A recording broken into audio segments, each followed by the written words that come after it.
Hello everyone, I have developed a device to assess the COVID patient health conditions. This device is based on a TinyML application using Edge Impulse software. This device will get an input from the patient's health parameters like SpO2, heart rate, respiratory rate, and it will categorize whether the patient is stable or its health is deteriorating or he is in a very critical situations.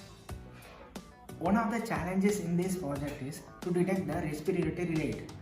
For this project, I have just used a normal band type and I have attached the accelerometer sensor and I will be just fitting it just below my ribs.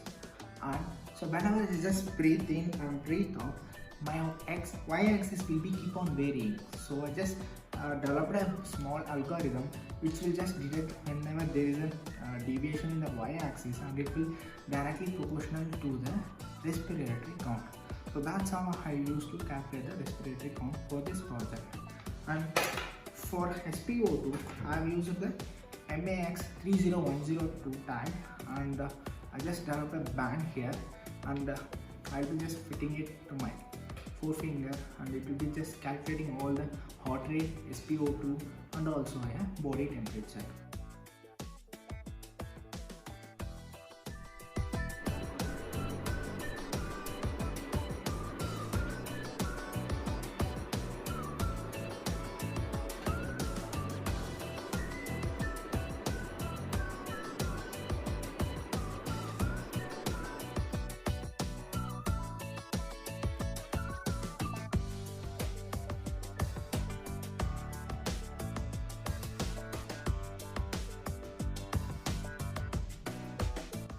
As you all are aware, in the second wave impact in India, you could see there are a lot of fatalities happening compared to the first wave.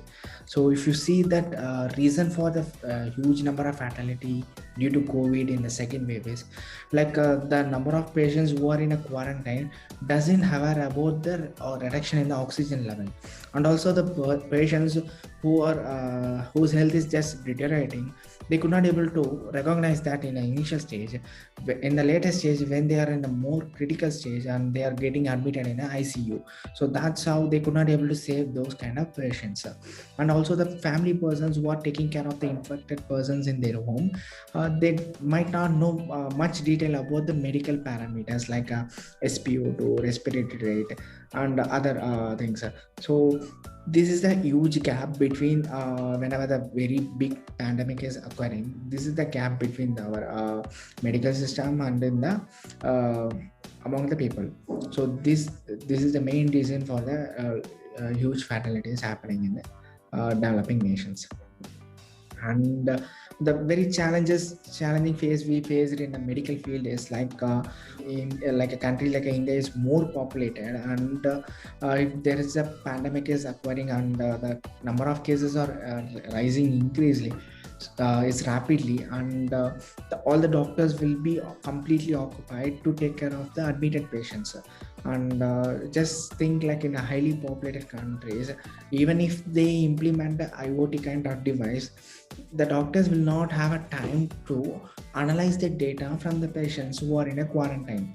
So it also needs a huge human power.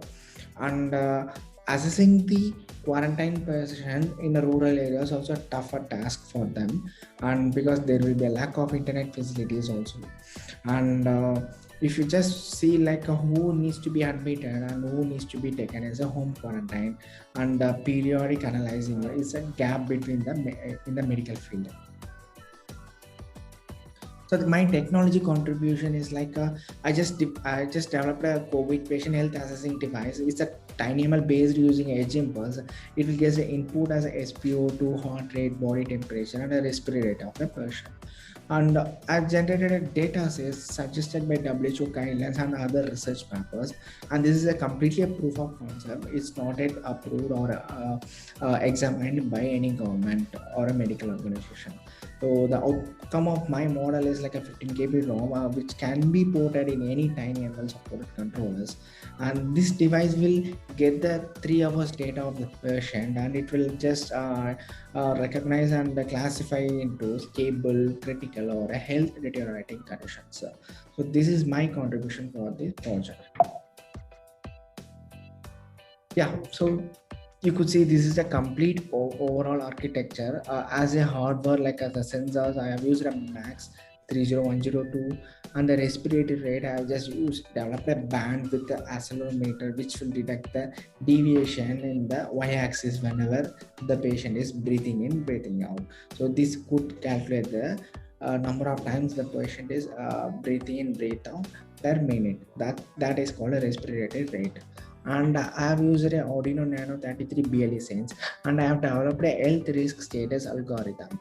And apart from that, we need a huge data sets to train our model for a different conditions like a stable, critical, and also a deteriorating condition. So for that, I have used a Google Collaboratory, and whatever the reference documents I have referred from them, I just converted that into a data sets which will be copied into the Arduino Nano BLE Sense as a data buffer. And the Arduino Nano will be communicated to the edge impulse through the data forwarder techniques. And all the model training will happen in the edge impulse, and after that the deployment will be again the model will be deployed back to the Arduino Nano, so that once the device is connected to the same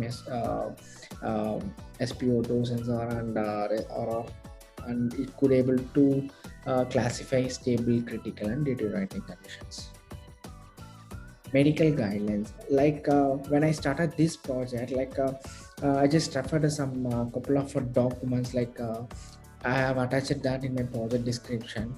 You could see here, like this is the data sets released by UK. Like you could see the score 0, score 1, 2, 3. You could see score 0 is a stable, score 1 is a mild, score 2 is a moderate, score 3 is a critical one. So for a stable person, you could see that SpO2 will be greater than 96, and body temperature will be like 98 to 99, and respiration rate, which is like a breathe in, breathe out, that will be around 12 to 20 per minute. So the heart pulse will be like 51 to 90. So you could see that will be keep on increasing here. So that's how this vary. Okay. And also I refer another document where a similar kind of data set they have produced. So these four things are very common in the both research papers. So I just take these four health parameters, and apart from that, I could able to understand like which is the more critical and which is a less critical one in that. And I just developed a health risk status algorithm. I just given a weightage for each parameter. So you could see that oxygen level I have given a 40 weightage, and for a respiratory rate I have given a 30 weightage, and for a heart rate I have given a 20, and the body temperature I have given a 10. So it's collectively it's a totally 100. So for 100 marks, how much the patient is scoring. So if the patient's scoring mark is greater than 80 to 100, he is a stable. But if the patient's health is around like less than 40 to 20, or even less than that, he is a critical one.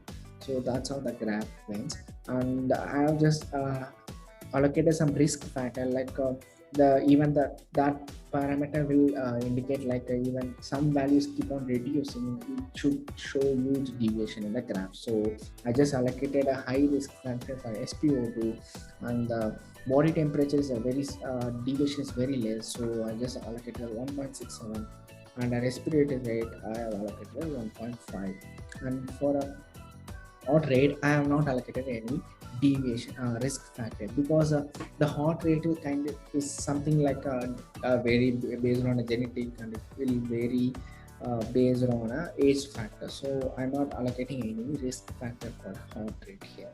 So this is the complete formula I have used, and you could see here yeah, this is the formula which the graphical the above one is the same here, like this is the formula, and I use it in the Arduino. So the output will be a health index. Collab. So in the Google Collaboratory, like as I said, like whatever the reference document I have referred, all the things are converted into a data sets, and later it is converted in a data buffer, which I will be using in the Arduino Nano. So for that, Yes. So in a Google collaborator, I've used this. I've collected a data samples. Like you could see here, almost like 1,800 data sets I've created, like from for SPO to mild, moderate. For each conditions, I have created a SPO2, respiratory rate pulse, and temperature data sets. So that's how I've created a data set, and I've converted that data sets into a CSV format here. Later, it will be converted into a data buffer, which I will copy directly into the Arduino.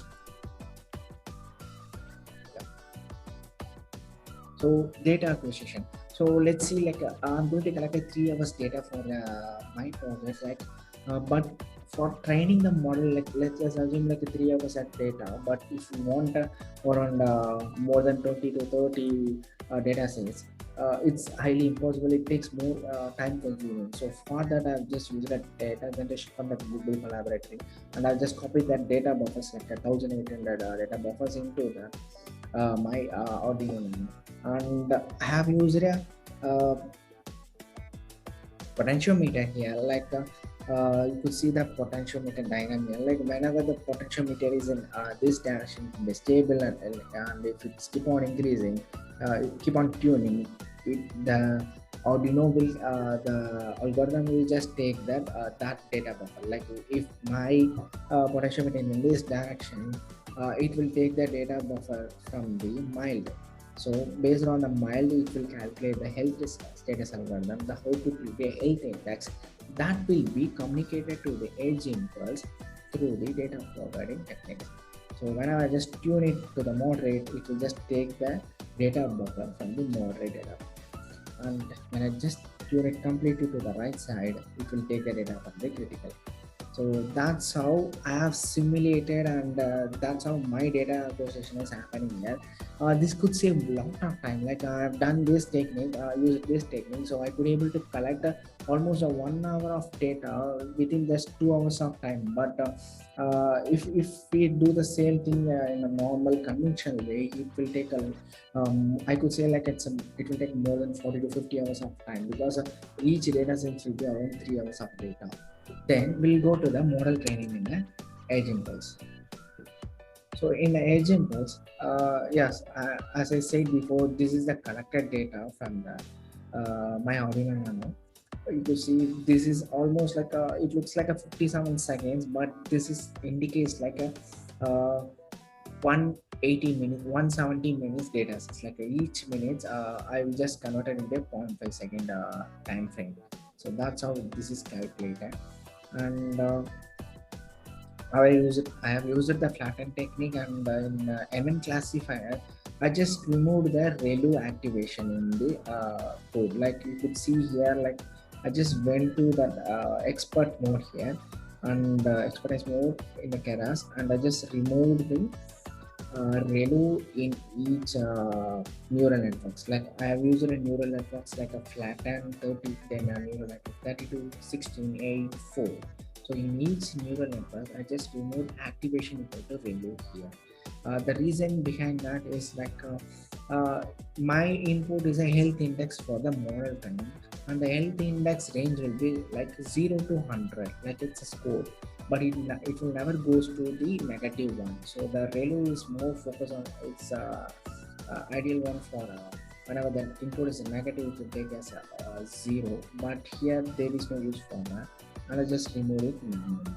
And I have trained the model. You could see the accuracy is 100 here, and let's go to the deployment. So in the deployment, I just click Arduino.